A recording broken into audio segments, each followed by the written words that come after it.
Welcome back to Buckle Up. We are your big drag entertainment, infotainment, all wrapped into one. I'm so excited about this next guest because she really brings not only barrel racing talent, but she brings a really interesting dynamic to the industry, which is that she is a YouTuber. So Maddi Stoltman is my guest today, and I'm so excited to visit. Maddi, why don't you tell us how you got started as a barrel racer, and then we'll delve into your career on YouTube. Sure.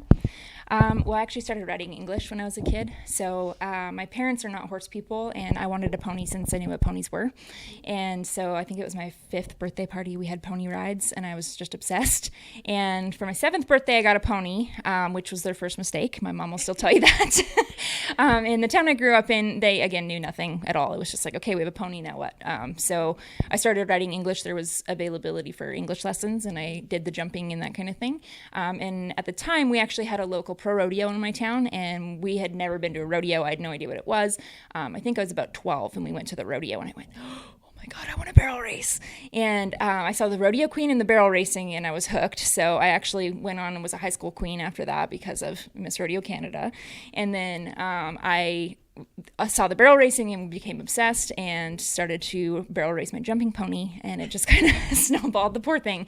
It just kind of snowballed from there. So I started to luckily was kind of taken under the wing of some of my rodeo moms, I call them now. Again, my parents are great and so supportive, but we had no idea what we were doing. So one horse I did get when I was starting high school, the lady was awesome and was like, okay, so you're buying this horse, you have to high school rodeo, and here's how you enter. And just kind of went from there. That is so cool. And I love that because when you really start asking about people's stories, about 50% of the time, I feel like it's, oh, I grew up in it. And then the other 50% of the time, it's, I have a passion for it and I just figured out how to get here. So thank you for sharing that. What would you say is the advice that you have for somebody who is growing up in your shoes? They have a desire, they have a passion, and they're watching right now, but they're not sure how to end up in the seat where you are right now. Well, I think a lot of it is kind of pre-planned, and we just have to put things into action. But as a kid, I mean, I did a lot of things, like I just wanted to be around horses. And, I think you kind of have to be a little obsessed if you want to get to a higher level, because it really takes over your life. So, even as a kid, I would clean stalls and just, help out at the barn and that kind of thing, just to ride other horses. And, before I had my own, I was there cleaning stalls in exchange for riding, and worked at a racehorse farm in the summer, which that was a whole different experience too, like thoroughbreds, especially when they'd come home from the track to the barn. It was like, that was something else. So, just be immersed in it, and then, don't be scared to work, and, you meet the right people along the way, and you just kind of got to stick with it even when it gets hard, and then, you'll get to where you want to go. So how did your barrel racing career parlay into what you're doing on YouTube now? And explain to people how long you've been doing it, how you got started, and what that looks like. So I have a weekly YouTube series called Barrel Racer Life. I post on Tuesdays. It's a video blog just of me. It kind of has morphed a little as time's gone on, because it's just been a learn as you go kind of thing, as with most things. But when I was in college, I was in the honors program for my marketing degree, and we had to pick something that we needed to focus on for a company. I discovered that rodeo athletes, which was kind of known to me, really don't market themselves well. And, people don't know what rodeo is if they're not in the world of it. So I originally started wanting to share what barrel racing was to non-rodeo people, because if you say, like the town I grew up in, I worked in a restaurant and wore heels and drove a little car, and, it was very much a city. So when I'd say, oh, I'm going to a rodeo on the weekend, they'd be like, oh, bull riding? People just don't know, and understandably so. So I wanted to kind of bring some awareness to the sport. So I started originally thinking, okay, I'll kind of just show my life. And at that point, I was just doing the amateur rodeos and the 4D barrel racing and that kind of thing, with the intention that the non-rodeo people would watch and maybe learn a little.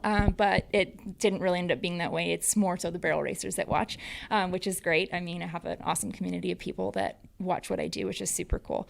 And so I just kind of started with that probably 4 years ago, I think now. And some of my personal life has, of course, become intertwined in it, because I always wanted it to be really real, because it's not always easy and it's not always good. And what goes on in our own life will reflect how we ride a lot of the time. So, I wanted to keep it completely as real as possible. So some of that's become intertwined, and I'm just kind of go with it day by day, and it's a lot of fun to do, and I really actually enjoy doing it too. So Thank you so much for sharing that. I think there has been an uptick in conversation, especially in the barrel racing industry, about professionalism. And I'm interested to hear your take on that, because really what you're doing, marketing yourself well, helping people get to know you as an athlete, has a lot to do with that. So what tips or advice do you have for people? Maybe it's not YouTube, but what are other ways that people can share their life, help people get to know them, and grow their business at the same time? Well, social media is kind of the way of the future, if you ask me. It's been a lot of help for my personal business as well as marketing myself, and it's brought me a lot of great opportunities as well. But I think that when it comes to professionalism, too, is to remember that people are always watching, and often it's little kids. And I personally have been disappointed in some of my heroes, that I see, and it's like, that how they handle situations and act in certain things. It's like, oh my gosh, so many people are watching you do this. And it doesn't, I'm torn a little between not caring what people think, but also maintaining a good image. So, not faking it necessarily, but I think learning to kind of control your emotions is a really important thing. At the end of the day, our horses are our partners. So how they're treated is, to me, number one, always has been. And, that might not be a huge value to everybody, but I think just remembering people always have eyes on you, especially those little kids that are looking up to you. So, handling things with class and respect for our animals is, for me, the most important. So, when it comes to professionalism, that's something to keep in mind. But, some people like to do the social media thing and some don't, and that's totally okay. Some of the best trainers in the world, might post an Instagram story or something once every month, and, there's nothing wrong with that. They've created great businesses without using that as a tool.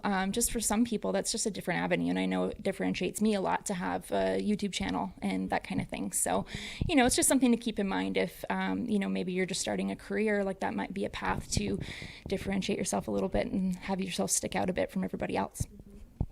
Those are such good tips. Thank you for sharing those. My final question for you is a little more tactical. You drove a long ways to get here. This is not close to your home. So two-part question, how do you prepare for these long trips? Do you have checklists? How do you make sure you don't forget things? And second part of that question is, what are a few things you do when you get here to help keep your horses happy and comfortable?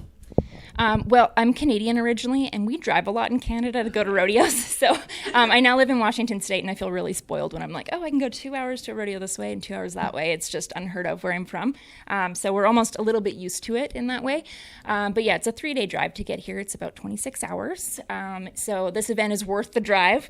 It's kind of my biggest and furthest drive of the year. Luckily, my trailer tends to stay packed for the most part. I had a little bit of a different schedule this summer, so the last couple months I've been staying close to home and haven't really been moving my living quarters trailer a lot. But generally speaking, most of my stuff is in there as well as my tack. But I'm a checklist person. I'm a Virgo, so this is a thing. I like a handwritten list because I like to cross things off, but I tend to lose the list, so now I do it on my phone.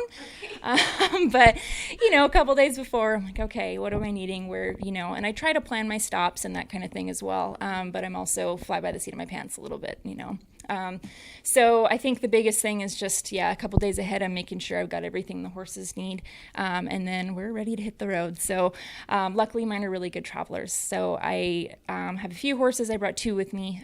One was already napping like an hour after we got here yesterday, so obviously it took a bit of a toll on her. But mine are also not used to being in stalls, which a lot probably aren't either. So once we get here, just make sure they get out and walked around a lot, make sure they're drinking water and, that kind of thing. But the biggest thing is just, I like them to have a rest day as well.